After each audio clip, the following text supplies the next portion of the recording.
Hello, Scott from Wessex Blades, welcome back. A quick, it's not really a tutorial, sort of how-to on how I cobble together a bevel block. I'm quite fortunate I got the circular saw at work, so when I got a bit of time after school, break, lunch, whatever, you get a bit of 2x2. Easy to get to. I got stacks of it just knocking about in the garage, and then I put the saw at whatever angle I need.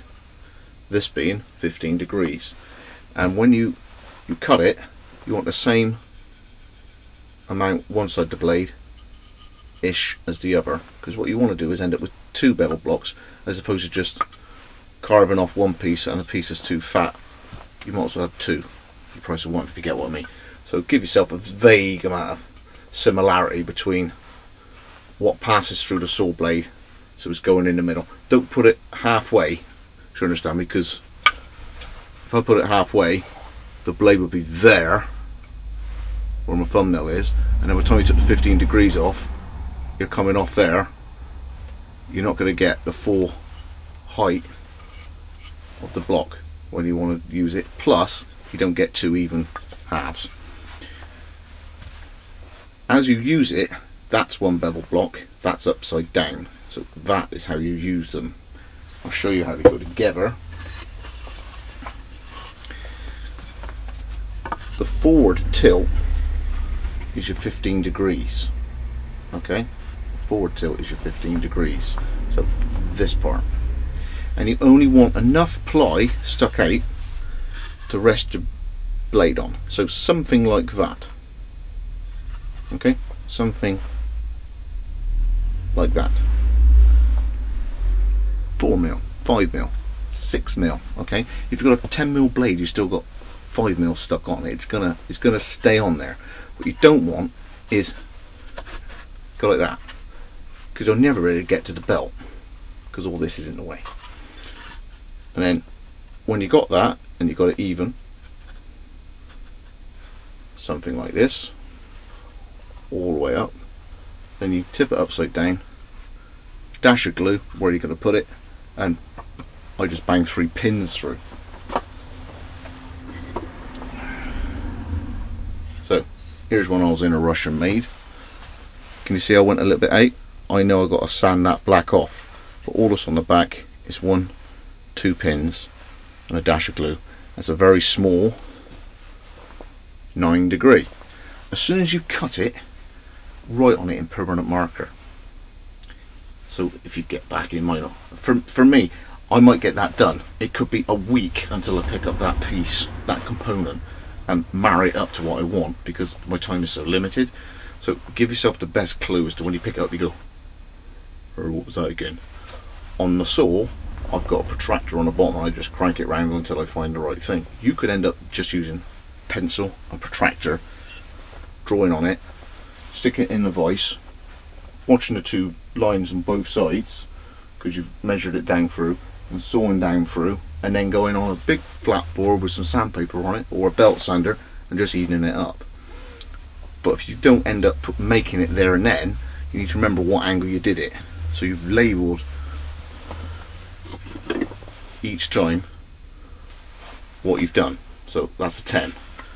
So that there, if you have a look, that's not got very much ply stuck out the end, because you just want the blade to literally, all that blade's going to do is sit on there. That much. That's all it's going to do. Sit on there and be leant over towards the belt. Now if you're doing it towards a wheel, you'll be hollow grinding, but it ain't no point unless you can get the platen to the stage 90 degrees. It's totally unrehearsed. I've gone from there's my engineer square. It should be there. It's either in your hand or where you know you're going to get it. That's where it is. And you get that, and your platen absolutely spot on. I'll move all this and I'll set up the 1x30 to show you what I'm on about. Right, so what I need is that every time. That is 90 degrees every time for these type of bevel blocks. Now if you used a piece of angle iron, or let's just say, I'm just picking this up at random, you had a piece of steel like this and you took that away, so you had literally 90 degrees, a couple of bolts stuck through, and you rest the blade on there, then you need to angle the stage. You got to angle the stage that way. Most of these things will only allow you to go that way. You can't really do it that way. I got a funny little grub screw, but you got to piss ass around with some stupid little grub screw. This thing, quite happy to go in the wrong way. All right. So this is why I come up with these jigs. So I set that to 90, which is simple. Boom. Lock it up. Boom. That's it. And then from then on, all you use are bevel jigs. So whether this was a 10 or an 8 or whatever, I'm putting it in my 10 block. There it is.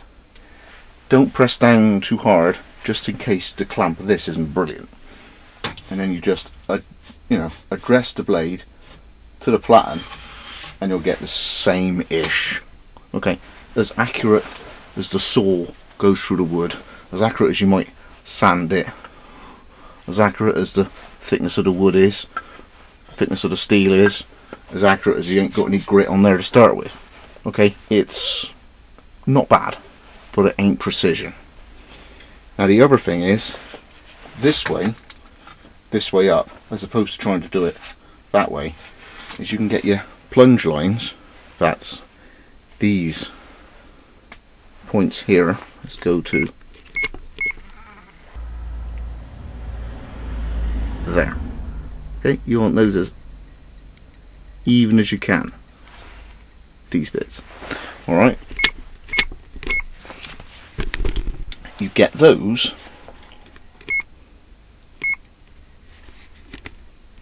I'm trying to get the camera to go away from me. There we go.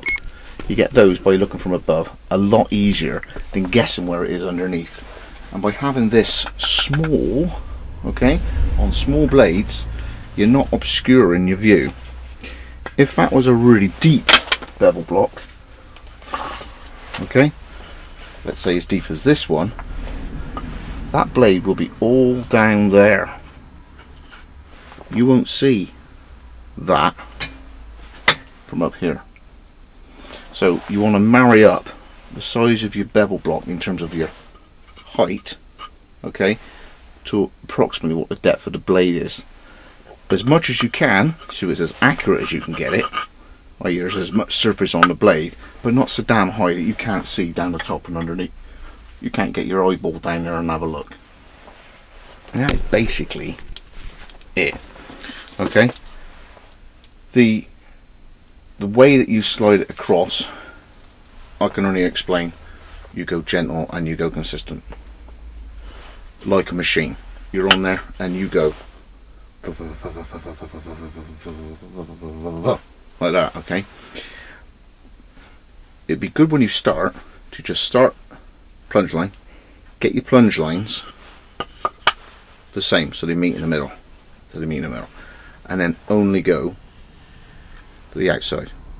Because if you go there and back and forth and there and back and forth and there and back and forth, what may happen is you're here, you go to there and you go to there. Already the center's had two passes, one from here and back, so the middle ends up with twice as much work on it, so you end up with a huge amount removed here and not as much proportionately as there.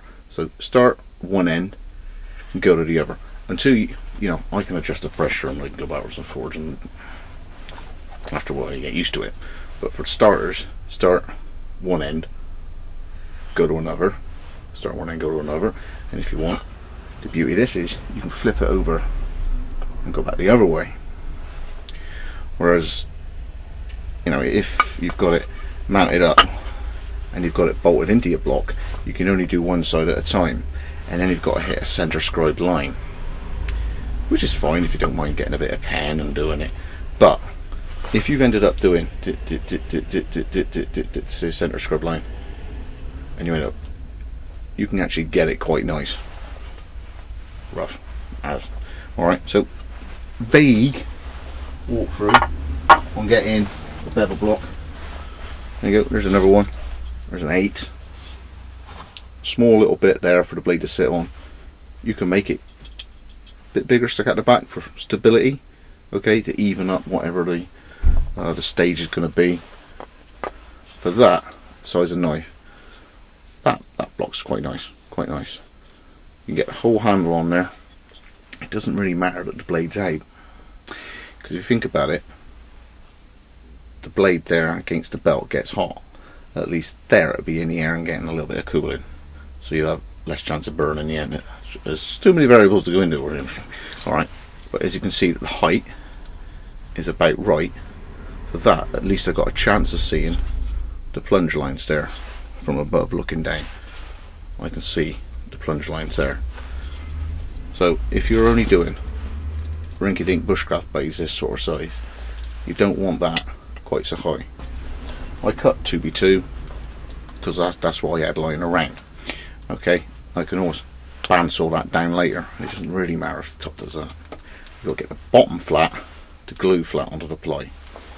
So all the resources you need is a piece of cheapo ply, just, you know, flat, sit on the flat thing, a piece of 2x2. Now you can plane it down, you can saw it down, but you need it even, because that's what the blade's going to go against. That's it. Simple as. Scott Wessex blade. No, next one.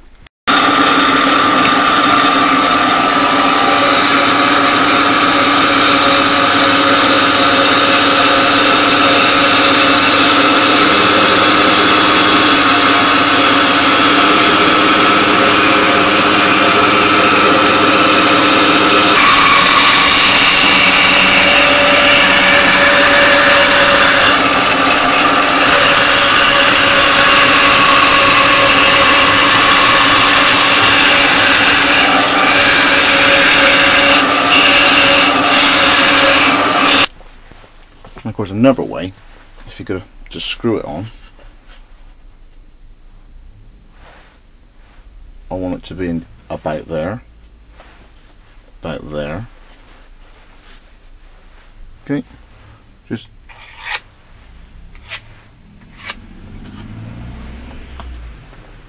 that's where it's going to be.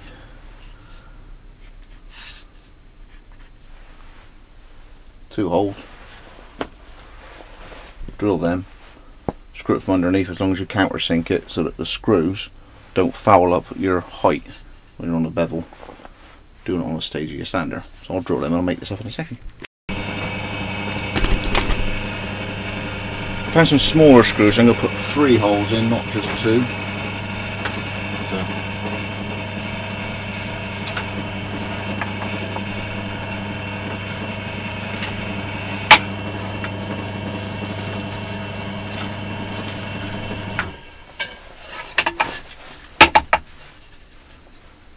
And I change to a slightly bigger hole for that sort of size, and I'll counter plunk it with the start of that thing. Then I find one of these things. I don't know what I'm going to use that for.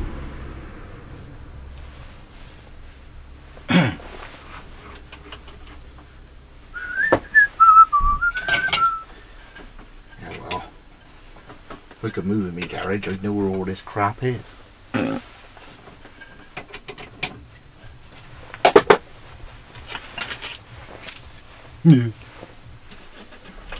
Ow.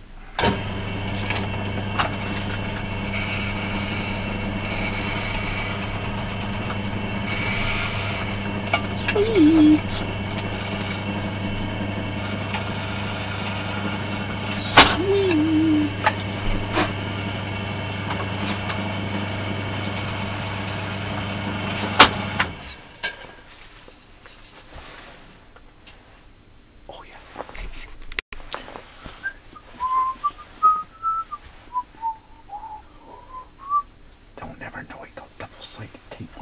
Magically sticks together in the perfectly right place. And I never noticed it. Oh, bugger.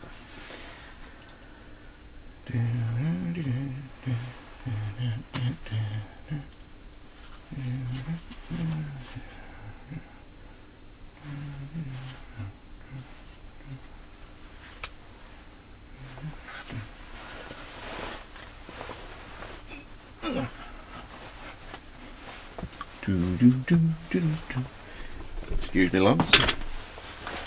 Little Alice's.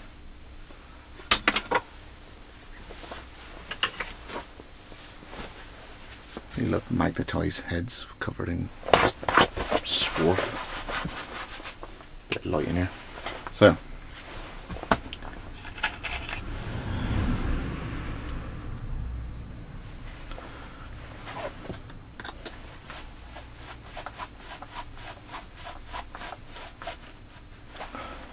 Countersink it so the head doesn't show up through.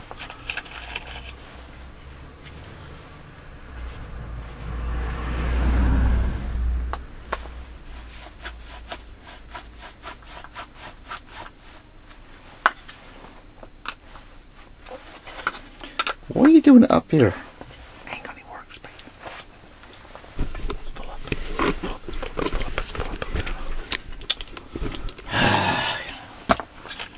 Constant state of flux, my garage.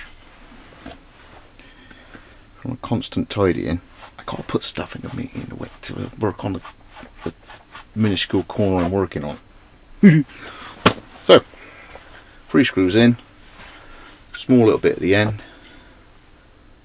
There's a 15-degree bevel block, which is fine if you can remember it's 15 degree now, because you wrote it on the bottom of the block and now there's nothing on there. It's the most important thing of all.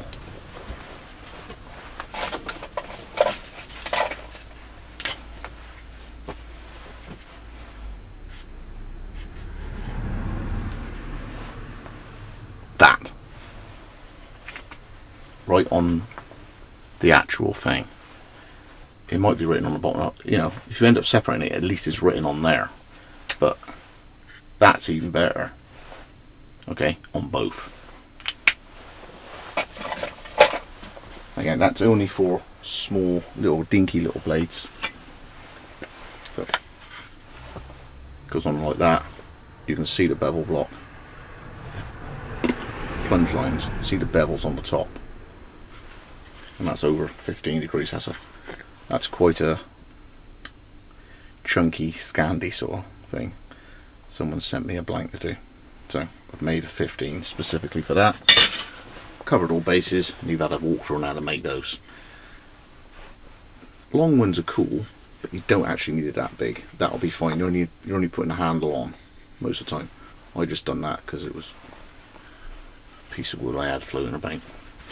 So hope you enjoyed that. Nothing too, ain't that technical.